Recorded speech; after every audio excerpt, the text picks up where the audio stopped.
Votre épisode du podcast de Flash Formation débutera après ce message de notre commanditaire officiel. Vous avez besoin de financement ou d'une préautorisation hypothécaire pour un nouvel achat immobilier? Vous êtes en période de renouvellement hypothécaire et désirez obtenir les meilleures conditions? Contactez Francis Perrault-Varin, courtier hypothécaire Multiprêt Hypothèque, fier présentateur officiel de la saison 2 du podcast Flash Formation.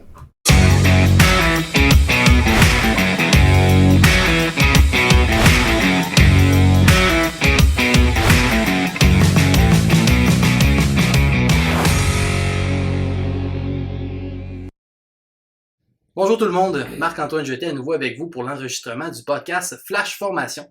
Avant de débuter, j'aimerais remercier notre commanditaire, la compagnie de café Crewman Coffee. C'est une compagnie québécoise qui a été fondée par un pompier québécois. Sérieusement, c'est un excellent café, surtout à boire pendant les changements de relève.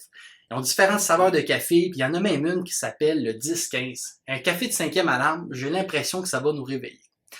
Grâce à Crewman Coffee et son équipe, si vous utilisez le code promo FLASH, il y a 5$ qui vont être remis directement à la Fondation des pompiers pour les grands brûlés. Et en plus de ça, toujours avec le même code promo FLASH, il y a 10% qui vont vous être déduits de la facture si vous achetez pour 1 kg de café et plus. Donc, pour commander ou pour obtenir plus d'informations sur la compagnie de café Crewman Coffee, consultez leur site web au crewmancoffee.com. Je vous encourage à les suivre sur les réseaux sociaux. Et de toute l'équipe du podcast Flash Formation, merci Crewman Coffee. Aujourd'hui, on a la chance de recevoir un invité, M. François Massé. François est un retraité du service incendie de la Ville de Montréal et présentement enseignant au Collège Montmorency en sécurité incendie. François, bienvenue. Merci. Première question, pourrais-tu nous parler un peu de ton parcours? Comment est-ce que ça a débuté cette carrière-là en incendie? D'abord, je suis rentré à l'IPIC il y a déjà quand même pas mal d'années, en 1986. OK. J'ai fait mon DEP à l'époque. À l'époque, c'était un DEP. Et par la suite, j'ai appliqué au service d'incendie de Montréal, le SPIM à l'époque. Et puis donc, je suis rentré en 88. J'ai eu la chance de rentrer rapidement. Donc, et j'ai été au service de 88 au 4 janvier 2017. OK. Donc, près de 29 ans, 28 ans et demi environ de service. Félicitations. Et le chemin de l'enseignement, ça, comment ça a commencé? J'avais déjà enseigné lorsque j'étais en service au CIN. Et puis pendant quelques années, jusqu'à temps que, à un moment donné, j'ai été en 2005, je crois, j'ai été nommé chef aux opérations. Puis là, j'avais plus le temps d'enseigner. Mm-hmm. Donc, j'avais quitté l'enseignement à ce moment-là. Et lorsque, j'ai quitté en 2017, la session d'automne, j'ai commencé. Je suis revenu finalement au Collège Montmorency pour l'enseigner au DEC et également en formation continue. OK, super. Oui, parce qu'il y a des gens qui te croisent autant à la formation continue du DEC, mais aussi, je pense, les cours d'officier. Oui, dans le cadre d'officier 1 ou officier 2, là, j'enseigne de temps en temps, j'enseigne des cours également. Ah, super. Puis justement, qu'est-ce qui fait en sorte que le parcours d'expérience que tu as acquis au fil des années, qu'est-ce qui fait en sorte que qu'est-ce que ça t'apporte en fait dans ton parcours d'enseignant aujourd'hui? En tout cas, moi, ce que je trouve intéressant, c'est de pouvoir partager, oui, il y a des connaissances techniques, oui, des connaissances liées aux relations personnelles et tout ça, mais également, je parlais des expériences, des cas vécus en lien plus à la théorie. Okay. Je trouve en tout cas, je me place d'un point de vue étudiant, je trouve que ça peut être intéressant de voir, OK, dans le concret, c'est beau la théorie, mais dans le concret, ça veut dire quoi? Mm-hmm. Je peux alimenter à ce niveau-là. Diriez-vous que ça apporte une crédibilité à l'enseignant d'avoir une expérience variée puis une expérience terrain? Ouais, ça, il faudrait demander aux étudiants. Mais j'imagine que oui, ça peut apporter une certaine crédibilité. Parce que c'est des exemples, des exemples, des cas concrets aussi que j'ai vécu ou que d'autres ont vécu également. C'est intéressant de partager aussi des situations que d'autres ont vécues qui peuvent être enrichissantes pour les étudiants. L'idée, c'est vraiment de bien préparer les étudiants pour qu'ils soient aptes à commencer à travailler dans un des grands services d'incendie au Québec. Super. Puis, justement, un des cours que tu enseignes aujourd'hui, je trouve qu'il est très contemporain. On parle d'intervention avec les personnes marginalisées ou en situation d'itinérance. Est-ce que tu peux nous en parler un peu de ce cours-là? Ben, effectivement, j'enseigne comme prof de cégep, on peut être appelé à enseigner différents types de cours. Et il y a un cours que j'enseigne depuis un certain nombre, depuis peut-être 3-4 ans, là, avec ma collègue Annick Saint-Pierre qui a monté le cours, en fait. Là, je peux lui rendre le crédit. En fait, c'est un cours d'intervention psychosociale dont un des objectifs du cours, c'est d'interagir respectueusement avec je dirais, la population. Mhm. Une population dans les grands centres urbains qui sont diversifiés. Et puis donc, comment on fait pour interagir avec des gens qui sont différents de nous? Dans certains cas, ce sont des personnes marginalisées, voire des personnes en situation d'itinérance. Et dans ce cas-là, on intervient comment? D'autant plus qu'on aborde, dès le début du cours, les premiers cours, on aborde tout l'aspect biais et stéréotypes et préjugés. Parce que veut pas comme être humain, on a tous des préjugés. Et maintenant, à partir du moment qu'on en prend conscience, puis on aide des étudiants à en prendre conscience avec différents exercices, différents tests, et par la suite, on fait quoi avec ces préjugés-là? Parce que si on a choisi de devenir pompier, pompière, on a choisi également de travailler avec une population diversifiée, surtout dans les grands centres urbains. Est-ce qu'on va être à l'aise d'intervenir avec des personnes marginalisées, avec des personnes qui sont différentes de nous, qui pensent différemment de nous, qui ont une religion différente, couleur de peau différente, ethnie différente? Donc, c'est tous ces aspects-là qu'on va regarder dans le cadre du cours. Oui, puis je pense que c'est effectivement une réalité qui, depuis plusieurs années, dans les grands centres, on parle d'une diversité culturelle. Moi, je suis pompier dans la rive nord, la couronne nord de Montréal, puis on a la même réalité aussi, où de plus en plus, les grands centres, il y a un étalement qui se fait, et on se retrouve à avoir la même réalité, ce qui fait en sorte que nos pompiers, il y a 20 ans, intervenaient avec la population qui était un peu plus locale, puis aujourd'hui, comme ça se diversifie, vous l'avez mentionné, des appels où ça sort un peu de l'ordinaire pour nous, où le quotidien des gens est différent du nôtre, des fois ça peut porter à confusion, ou ça peut engager des questionnements qu'on n'avait pas avant. Puis diriez-vous que la préparation de nos pompiers aujourd'hui, elle est plus proche, plus fidèle à la réalité qu'autrefois? Comme maison d'enseignement, puis comme prof, on essaie de s'y adapter à tout le moins. Et puis c'est un cours qui existe quand même depuis 2008, depuis la refonte du programme. Et puis, par contre, c'est sûr qu'il a été ajusté au fil du temps. Et actuellement, c'est sûr que lorsqu'on parle de personnes en situation d'itinérance, si on aborde ce sujet-là précisément, c'est sûr qu'actuellement, on voit dans les différentes villes, vous l'avez nommé, différents grands centres urbains et dans des villes qu'on n'aurait même pas pensé qu'il y aurait eu des personnes en situation d'itinérance. Il y en a pour différentes raisons, là, sans aborder tout l'aspect sociologique de la cause, de la chose, mais comme pompier, on intervient comment? À partir du moment où on a identifié, OK, j'ai peut-être certains préjugés, peut-être ça peut être désagréable dans certains cas, parce qu'on va faire face à des situations où des personnes qui ont des problèmes de santé mentale, qui sont intoxiqués. Il y a différentes recherches c'est Santé Canada, je pense, qui disait que 75% à peu près des personnes sont intoxiquées auprès de qui on intervient. Okay. Entre 25 et 50% des personnes vont souffrir de maladies mentales. Donc, les personnes n'ont pas le jugement quand on intervient pour interagir de façon dite normale. Oui. Mais maintenant, ça va être quoi notre approche? Si notre approche doit être basée sur un lien de confiance, on veut développer un lien de confiance. Parfois, il faut aller vers la désescalade, c'est-à-dire que la situation peut être tendue.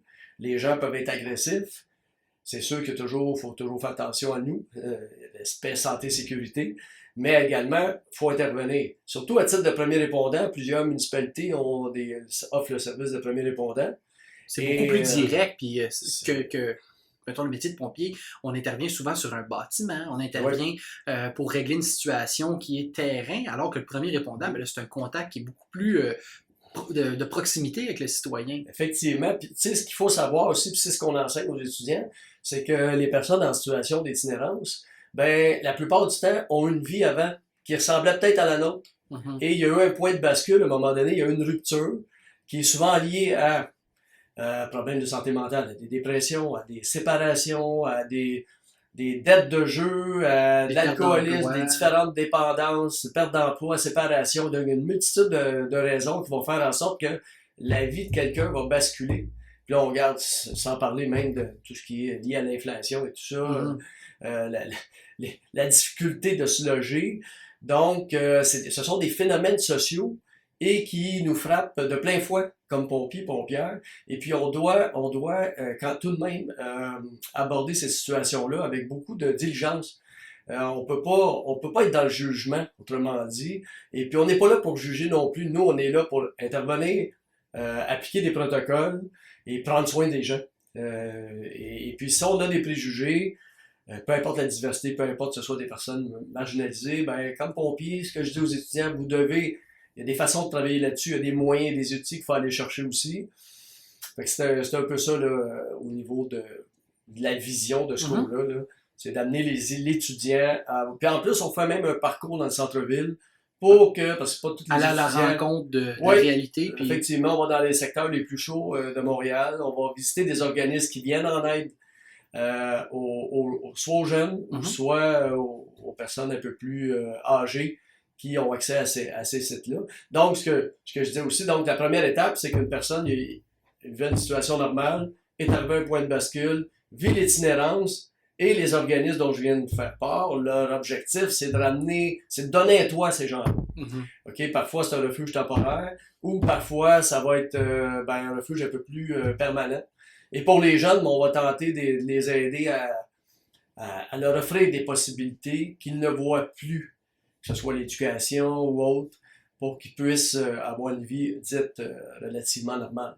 Donc, c'est pas nécessairement par choix que les gens... Parce que souvent, dans nos stéréotypes, nos préjugés, on pense, t'as le choix à un moment donné dans la vie de te prendre en main, puis comme nous on fait, mais quelqu'un qui souffre de maladie mentale, ne peut pas réfléchir normalement. Il n'y a pas la même paire de lunettes qu'on a de la réalité. Pas du tout, n'est pas nécessairement outillé. Il y a des jeunes qui vont sortir de la DPJ. Et il y a beaucoup de jeunes qui sortent de la DPJ qui se ramassent à la rue également. C'est pas par choix, c'est ni... Tu sais, il y a plusieurs raisons, là, puis je suis pas un sociologue non plus, mais on doit être sensible à ça quand on intervient comme pompier. On peut pas banaliser des situations, pas parce que ça fait 22 samedis soirs qu'on intervient au même endroit avec le même Jean-Guy, le même Pierre-Paul, ou peu importe le prénom, qu'on doit banaliser la situation. On doit s'en occuper comme si c'était la première fois. Ah, je comprends. Puis, est-ce qu'il existe des règles de l'art, justement, par rapport à des règles de base, dire, toute approche qu'on aurait avec des citoyens, que ce soit des gens marginalisés ou des gens en situation d'itinérance, des règles que disent ça, là, c'est la base pour notre intervention avec eux? Comme je l'ai dit tantôt, c'est de créer un lien de confiance. Oui. Puis pour ce faire, c'est peut-être de se mettre au même niveau. Si la personne est assise, on va s'agenouiller. La plupart du temps, on dit aux gens de vous voyez les citoyens, la population. Dans ces cas-là, peut-être que le tutoiement peut être approprié. Et puis, c'est d'établir un lien de confiance en disant, écoute, mon nom c'est François, moi je suis ici pour t'aider, je suis pompier, je veux prendre soin de ta santé, comment je peux faire? Est-ce que tu permets que je vérifie ton pouls? Est-ce que je peux toucher à ton bras? Donc, on demande à la personne, on s'impose pas. Oui. Parce que c'est imposant. On arrive, nous, on est habitués, là, on arrive avec... Sirène, gyrophare, exactement. Donc, ça peut être impressionnant.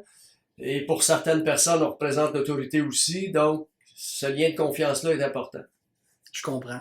Ah, mais c'est super. Puis, justement, aussi, toujours, je pense que c'est dans le même cours, vous abordez les interventions dans les campements de fortune. À quel point cette réalité-là est maintenant présente partout au Québec, mais pas juste dans les grands centres.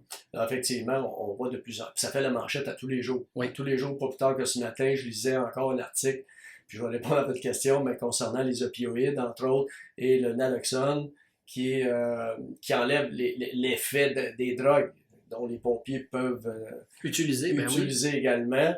Donc, parce qu'il faut savoir aussi, c'est qu'il y a plus de 500 décès par année liés aux opioïdes, juste au Québec. Si on compare aux incendies, en moyenne, c'est entre 30 et 50 décès par année. Sans minimiser, tout est grave, puis il n'y a rien de drôle là-dedans, là, mais c'est beaucoup plus. Donc, il faut vraiment être conscient et sensible par rapport à ça. Oui, maintenant, les camps. Les camps, c'est sûr que c'est plus c'est un aspect de prévention. Et la plupart du temps, les services d'incendie, exemple, s'il y a une intervention PR où il y a des camps, où il y a des tentes, à ce moment-là, ils vont référer à la prévention. Les préventionnistes, ce qu'ils vont faire, c'est qu'ils vont appliquer la réglementation. Oui. Ils vont éliminer ou à tout le moins faire en sorte que les risques d'incendie soient contrôlés. C'est vraiment ça la job qu'il y a à faire. Oui. C'est pas à nous à dire, on défait les camps, on tolère les camps. Nous, on applique une réglementation. En fait, les services d'incendie, c'est ce qu'ils vont faire, Je comprends. essentiellement. Puis justement, est-ce que, en fait, ma question c'est plutôt à quel point c'est important d'ajuster notre type d'intervention, ou je pourrais dire même de se préparer en amont, en tant que, là on parlait pour les étudiants dans le cadre du cours, mais en tant que pompier, la réalité de notre secteur, la réalité de notre clientèle. Qu'est-ce qu'on peut faire pour se préparer? Est-ce que justement d'aller à la rencontre de ces gens-là avant même d'avoir l'appel dans le secteur, d'aller les rencontrer puis d'apprendre un peu plus à connaître leur réalité, à quel point ça peut être important pour tout le temps être un pas d'avance, une shot d'avance sur notre intervention? Ouais, c'est très important. Puis on l'a fait. Puis là, écoutez, ça date pas d'hier. J'étais à la caserne 9 début entre 95 et 2000 environ. Et OK. puis, le capitaine avait eu une bonne idée à l'époque de faire venir les nouveaux arrivants. En fait, on avait un local communautaire, on les faisait venir, puis on discutait de c'était quoi notre métier, on parlait un petit peu de notre métier, à l'effet qu'on était là pour les aider. On parlait également de prévention. Puis tu sais, en lien aussi avec les feux de cuisson, qui est un des éléments qui cause pas mal plus de feu au Québec. Et puis, on leur parlait de ça aussi, les dangers et puis les risques, mais comment faire aussi pour éviter ça. Donc, c'est des sujets qu'on abordait avec eux, fait que je trouvais ça intéressant de le partager avec vous. Mais sinon, effectivement, tu sais, autant on enseigne aux pompiers vous arrivez dans une nouvelle ville ou dans un quartier, dans un arrondissement, c'est de connaître vos risques patrimoniaux, mais il faut aller plus loin que ça. C'est l'être humain qui est dans notre quartier, qui est dans notre arrondissement, qui est dans notre municipalité. Mais c'est qui l'être humain qui est dans notre... c'est ça. Donc, ces gens-là, on va intervenir auprès d'eux, mais pourquoi pas les rencontrer avant, via des activités communautaires, via des activités de prévention, via des portes ouvertes. Il y a une multitude d'activités qu'on peut faire, et pour soit les sensibiliser, soit de mieux les connaître aussi. Oui. Surtout, il y a certains secteurs, si je pense au parc extension, j'ai travaillé longtemps dans la petite patrie, mais le parc extension, il y a plus d'une centaine de communautés différentes. Comment on peut avoir une approche qui est adéquate, avec eux? Ben, c'est en connaissant, en même temps, on parle beaucoup de charte, pas de charte, mais de diversité-inclusion. Oui. Mais pour moi, c'est pas une mode, là. En fait, c'est que notre société évolue, puis on est rendu à parler beaucoup plus de ça. Donc, d'inclure la population, d'offrir le même service à tout le monde, peu importe que ce soit quelqu'un qui est d'une classe sociale différente, qui est d'une religion différente. Et la Charte des droits et libertés de la personne du Québec et fédéral encadre ça également. Oui. Okay? Donc, comme un intervenant du secteur public, on doit en tenir compte également. Oui, puis tu sais, on parle de connaître la réalité. Je me souviens dans un secteur à proximité d'où ce que je travaille, il y a un quartier où c'est des gens de la communauté, pas musulmane, pardon, juive. Et il y a une certaine période de l'année, puis je suis pas très au courant, mais où ils ne touchent pas au matériel électronique. Donc, ils vont s'abstenir d'utiliser et ça crée des interventions. Il y a de la fumée, il y a des problèmes électriques dans les bâtiments et les pompiers du secteur au départ, mais pourquoi? On ne comprend pas pourquoi. Et finalement, au fur et à mesure de rencontrer ces gens-là, puis de mieux comprendre leur réalité, ils sont venus qu'à adapter leur méthode et leur façon d'intervenir. Parce que c'est trop facile d'être dans le jugement et de dire, voyons donc, tu peux pas toucher à ton interrupteur de lumière, puis tu peux pas utiliser ta cuisinière. On comprend pas pourquoi. Et on tombe dans le jugement. Mais j'ai l'impression, moi, que d'aller en amont, d'aller rencontrer ces personnes-là, d'apprendre un peu plus sur leur réalité, puis on les changera pas, mais on peut au moins les sensibiliser, puis essayer de leur faire voir l'autre côté de la médaille, puis leur faire comprendre notre travail aussi. Tout à fait. Puis si, par exemple, on a intervenu, je sais pas moi, avec... une personne qui est de religion hindouiste, qui a un turban et qui s'est blessé à la tête, ça va être d'être respectueux envers son turban, parce que pour lui, ça a une connotation religieuse, une connotation très importante. Fait que, on va lui demander, est-ce qu'on peut enlever ton turban? C'est nécessaire pour qu'on puisse intervenir. Pour avoir discuté déjà avec des personnes de cette allégeance religieuse, c'est ceux qui vont être ouverts à ça. Ils feront pas obstruction. Mais à tout le moins, c'est de prendre le turban puis peut-être de le déposer sur la civière dans le cas où il y a une civière ou dans un endroit approprié, de ne pas le jeter par terre. C'est des petits gestes comme ça qui vont faire la différence. Mais l'idée aussi, c'est d'être curieux, c'est de tenter de comprendre un peu plus, de connaître un peu plus la population auquel on intervient, en fait. Oui. Ah oui, parce qu'on est un service directement relié à la population. Notre devoir numéro un, c'est de servir les gens. Peu importe leur origine, puis leur façon, leur croyance, c'est de les servir puis de leur donner le même niveau de service que n'importe qui. Tout à fait. Moi, j'y crois. J'avais une autre question pour toi. En fait, on parle tant qu'à être dans les études, dans l'enseignement.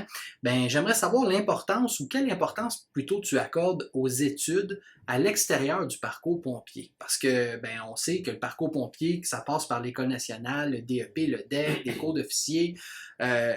Dirais-tu que c'est important à un certain moment dans une carrière de sortir de la boîte incendie au niveau de l'éducation puis de faire d'autres types d'études?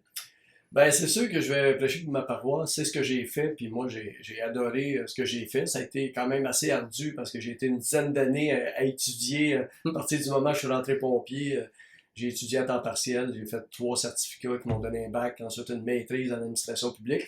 J'ai vraiment adoré, ça a été beaucoup de travail, là, les fins de semaine entre autres, mais par contre, ce que ça l'amène, ça permet, surtout au niveau de la maîtrise, j'ai beaucoup échangé avec d'autres acteurs du secteur public dans différents domaines, que ce soit le milieu de la santé, infirmières, médecins, que ce soit même des sous-ministres au tourisme, que ce soit des dirigeants de la police. Donc, peu importe le domaine public, on avait des enjeux qui se ressemblent. Parce que veut pas, on est dans un domaine qui est assez captif, le domaine de l'incendie, Oui. où on a une culture qui nous est propre, on a un jargon qui nous est propre, et puis on finit par avoir un récit collectif qui est assez similaire. Oui. Donc le fait de sortir et puis d'aller voir ce qui se passe ailleurs, ça nous ouvre d'autres possibilités, d'autres aspects qu'on n'avait pas pensé. Et puis, il n'y a pas juste nous autres qui vivent des problèmes. Surtout quand tu décides d'aller dans des postes de gestion, à tout le moins, étudier, ça te donne des outils. Et ça te permet de garder une distance. Tu deviens bien moins émotif. Ça te permet de... Je dis pas qu'on ne l'est jamais, mais t'es beaucoup... En tout cas, moi, je me suis senti... J'avais besoin de ces outils-là pour assumer certaines responsabilités. Fait que ça m'a aidé, je dirais, sur ces plans-là. Oui, puis j'en parle, en fait, on entend de plus en plus des parcours où les gens, justement, à un certain moment de leur carrière, vont justement sortir du milieu pompier pour aller chercher d'autres formations, que ce soit un certificat en ressources humaines, d'aller faire un DESS ou aller à la Polytechnique, différents parcours qui vont amener des outils supplémentaires, surtout dans les postes de gestion, comme tu as mentionné. Justement, on parlait de ça un peu. François, tu as occupé plusieurs postes dans de fonctions de gestionnaire. Comment décrirais-tu ton style de leadership? D'emblée, moi, le style de leadership, je pense qu'il est axé sur la participation. Okay. C'est-à-dire que moi, je fais beaucoup confiance aux gens naturellement. Des fois, ça m'a joué des tours. La plupart du temps, je me trompe pas trop, mais des fois, je me suis trompé puis je me suis ajusté par la suite. Mais je dirais que, ouais. C'est de regarder le potentiel de chaque humain qui travaille avec toi, surtout quand tu as la responsabilité d'un groupe de travail. Et moi, je vois tout de suite le potentiel chez chacun qui peut être fort différent. Quelqu'un peut décider d'être chauffeur d'autopompe toute sa carrière, puis il va faire un job incroyable, et c'est parfait comme ça. Et puis, quelqu'un d'autre va vouloir d'autres responsabilités. C'est à catcher ça, c'est de comprendre le besoin de chacun. Tout le monde, tout être humain, on a des besoins à assouvir dans le cadre du travail ou autre, ou sur le plan personnel. Mais dans le cadre du travail, si on veut aligner les besoins de chacun avec les alignements, avec les besoins de l'organisation ou les objectifs de l'organisation, c'est d'essayer de catcher ça, puis de susciter l'engagement. Puis en apprenant à connaître les gens, ça prend beaucoup d'écoute, là. Faut que tu jases avec ton monde. La communication est super importante, là. Communication authentique, je dirais, là. Faut pas que les gens sentent que c'est superficiel, qu'ils essaient de bullshiter ou quoi que ce soit, là. Puis même quand il faut recadrer, c'est-à-dire que s'il y a des situations X où tes attentes sont là, puis ce qui se passe en réalité, c'est là, cet écart-là, faut l'adresser. Et l'approche est importante. Fait que moi, c'est pas mal comme ça, tu sais. Puis pas laisser passer les problèmes non plus, pas laisser grossir les problèmes, s'attaquer aux problèmes assez rapidement, impliquer les gens dans la prise de solution aussi. Je pense que ça emmène beaucoup de l'engagement, être créatif aussi.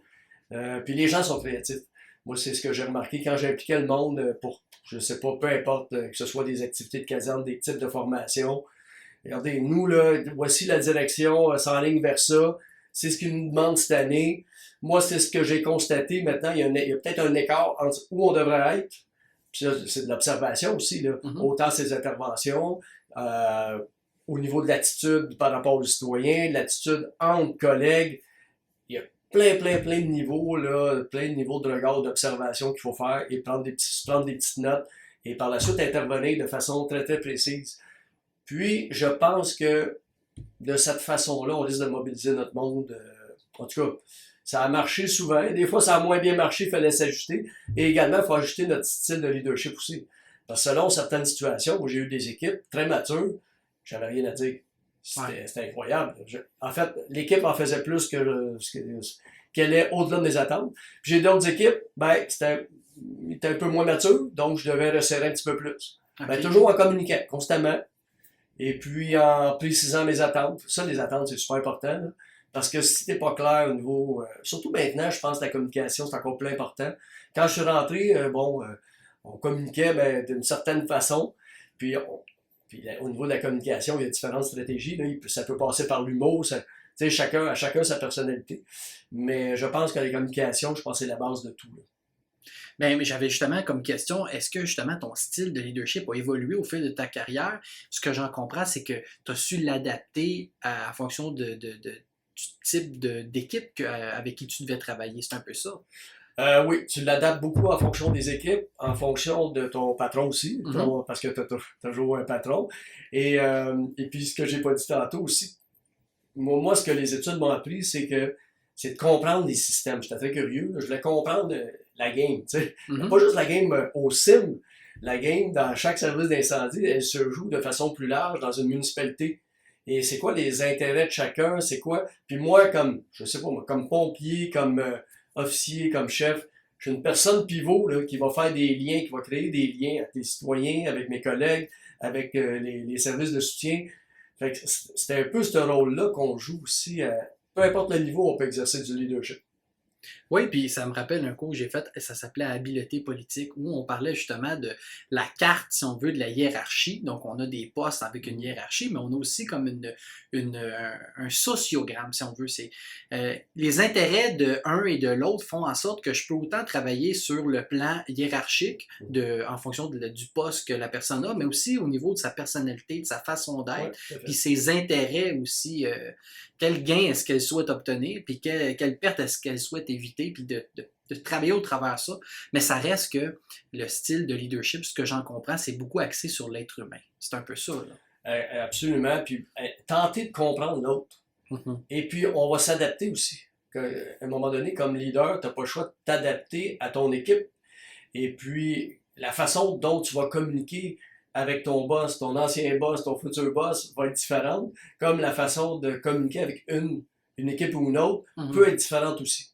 C'est ça, il y a différents types d'outils là, pour t'aider là-dedans, te guider là-dedans, mais c'est fort intéressant aussi. C'est exigeant quand tu décides d'aller vers des postes de gestion, de cadre, même souvent quand j'enseigne dans le cadre d'officier 1, souvent, un des enjeux des officiers, c'est des fois je me sens entre l'arbre et l'écorce, entre les attentes de mon boss, du cadre, versus les attentes de mes pompiers. Je suis quand même syndiqué c'est pas dans beaucoup de services, les officiers sont syndiqués, c'est pas toujours le cas, mais bon.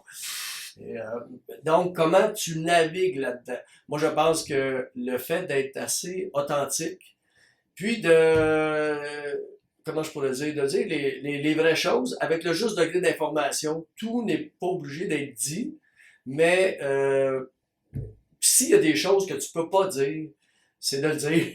Oui. Ça, c'est des choses que je peux pas dire. Quand j'étais directeur au CIM, des éléments que je ne pouvais pas discuter en caserne. Moi, j'aimais ça dans la caserne, mais je ne peux pas en parler. J'ai regardé, messieurs, on va vous revenir là-dessus parce que tout n'est pas attaché, ça peut changer 200 fois, puis j'aurais pas le temps de venir vous l'expliquer. Parce que si je vous dis de quoi, c'est pas ça qui se passe, vous allez dire, écoute, il nous dit des trucs, puis c'est pas ça qui se passe, ça marche pas. Là.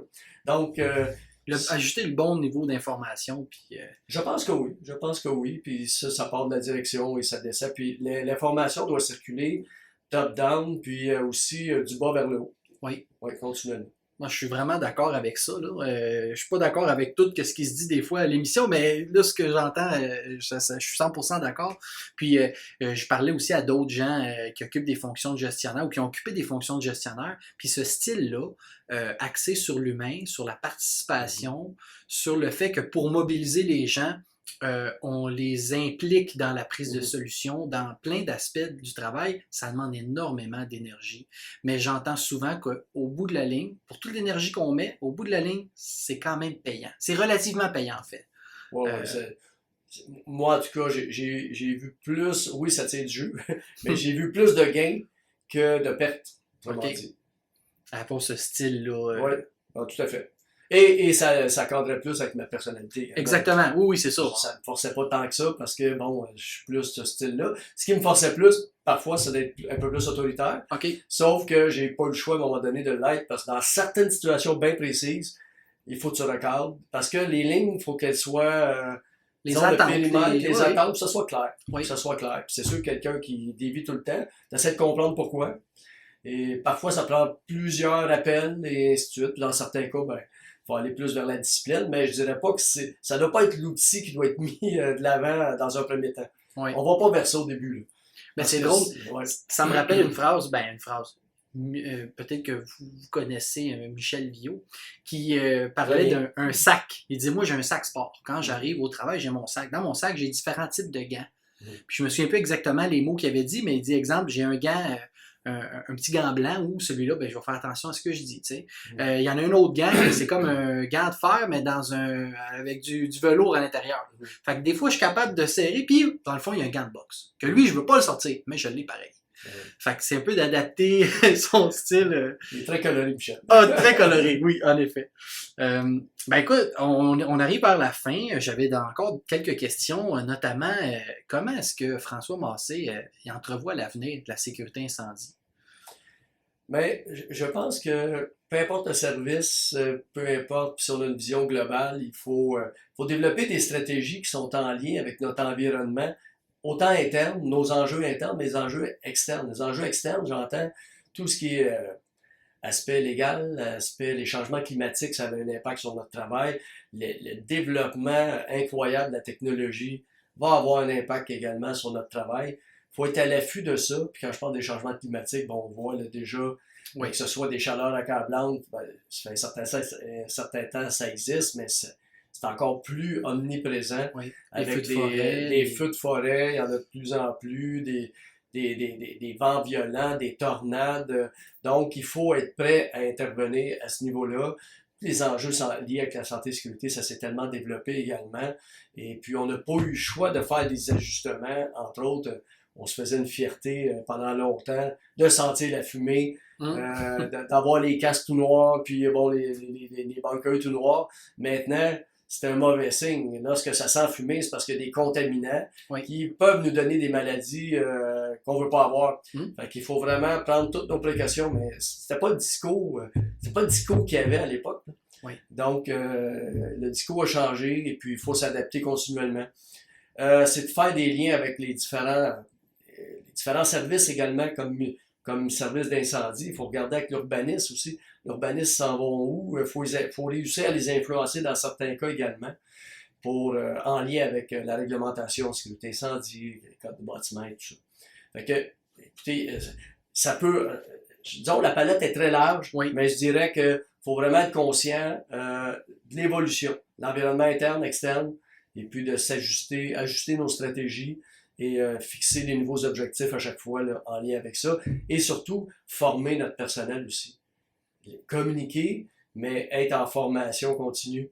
Parce que on s'entend que pompier, c'est de la répétition. Hein, c'est un peu comme moi, j'aime bien jouer au hockey, là, puis c'est ce qu'ils font les pros. Ils pratiquent, ils font de l'exécution, ils pratiquent continuellement. Donc, la répétition fait que tu vas te tenir à jour au niveau de tes connaissances, mais au-delà de ça, il faut t'adapter tes connaissances aussi en fonction de ce qu'il y a de nouveau également. Ah ben j'adore ça. C'est effectivement là où je vois ça moi aussi. Le monde est en évolution. Puis on dirait que technologiquement aussi, là, c'est quelque chose qui nous touche. Là, les nouveaux véhicules, le batterie au lithium, ça fait partie de notre quotidien. Il y a 10, 15, 20 ans, on parlait très peu de ça. Et justement, notre métier fait en sorte que si on est réactif, par rapport au changement climatique, changement technologique, ben on va être en retard. Et il faut que le changement, une autre phrase que j'ai entendue, c'est que le changement, avant que lui te soit imposé, ben commence par le prendre par la main puis essaie de regarder en avant. Qu'est-ce qui va s'en venir? Qu'est-ce qui va s'en venir? Puis c'est de sortir un peu des sentiers battus.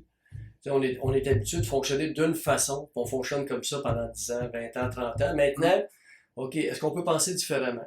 Est-ce que nos tactiques évoluent? Est-ce qu'on peut intervenir? Si on parle juste d'intervention, on peut intervenir différemment. Je pense que oui. Là. Vous êtes bien placé pour en parler. Donc ça a évolué aussi. Donc, il faut s'adapter. On ne peut pas rester sur nos anciennes façons de faire. C'est la même chose au niveau relationnel avec nos collègues, avec la diversité, avec les différents enjeux liés avec ça. C'est vraiment... C'est pas opposant, mais il faut évoluer avec notre temps. Si on pense juste à la formation, avec tout ce qui s'en vient avec la formation via le virtuel, comme il y a de moins en moins d'incendies, maintenant, comment on peut faire pour compenser? Bien, il y a différentes façons. Le virtuel, je pense que ça peut aider aussi. Fait qu'il faut être ouvert à ça. L'intelligence artificielle va... On peut même pas imaginer encore l'impact que ça pourra avoir sur notre métier, mais je suis convaincu que dans 10, 15, 20 ans, mais c'est aux dirigeants à avoir cette vision-là, à se développer cette vision-là, à échanger puis à être à l'affût. Tout à fait. Puis je pense qu'en incendie, la seule chose qui est permanente, c'est le changement. Hein? Ça va toujours être dans une culture de changement et de nouveauté. C'est dernière question là, pour terminer cet enregistrement-là. Ben, après une carrière aussi remplie que la tienne, qu'est-ce que tu souhaites léguer à la nouvelle génération de pompiers? Que ce soit par l'entremise des formations, des cours que tu donnes, mais qu'est-ce que tu souhaites léguer? Ben, principalement, je pense que c'est des valeurs. C'est des valeurs de collaboration, des valeurs d'esprit d'équipe, des valeurs de respect. Et puis, il faut l'expliquer, c'est quoi le respect aussi. Parce que, tu sais, dans un domaine où il y a beaucoup d'humour, puis c'est parfait, faut pas que ça change. Mais parfois, l'humour va trop loin. Va un petit peu trop loin, puis on a tendance parfois, puis ça, c'est une des stratégies là, qui avait été relevée par une chercheuse, je pense à l'université je me souviens plus de son nom, pas Étier, mais Karine Saint-Denis. Oui, Karine. Qui parlait des différentes, qui est excellente, qui a fait... Qui parlait des différentes stratégies des pompiers. Là. Donc, il y avait l'humour noir, entre autres. Oui. Donc, un des enjeux, c'est que on peut finir par banaliser certaines situations. Parce qu'on est tellement confronté à la misère, d'une certaine façon, ou à la souffrance humaine, que, comment je pourrais dire, on laisse pas vivre nos émotions. C'est une intervention parfaite, maîtrise de soi, c'est parfait. C'est une des compétences recherchées. Mais par la suite, ça prend des débriefings. Et il faut se faire aider si on a besoin d'aide parce que c'est pas un métier qui est normal. C'est un métier qui est très challengeant sur le plan humain. Et je pense que, en tout cas, un des aspects, moi, que j'en discute beaucoup avec les étudiants, c'est ces différents aspects-là. Au niveau que l'humain, c'est central. Et puis que, peu importe l'organisation, on doit prendre soin des collègues, on doit prendre soin des citoyens, mais de soi également. C'est des belles paroles. Fait que merci. Puis c'est ce qui met fin à l'émission. Un gros merci du partage que tu nous as transmis là, au travers des questions. Puis je suis convaincu que les étudiants ont une grande chance d'avoir un enseignant avec de l'expérience et un côté humain aussi développé. Donc, félicitations. Merci beaucoup, très apprécié. Merci tout le monde, puis merci d'avoir été à l'écoute d'une autre émission du podcast Flash Formation. Salut, à la prochaine. Cet épisode vous a été présenté par Francis Perrault-Varin, courtier hypothécaire Multiprêt Hypothèque, présentateur officiel de la saison 2 du podcast de Flash Formation.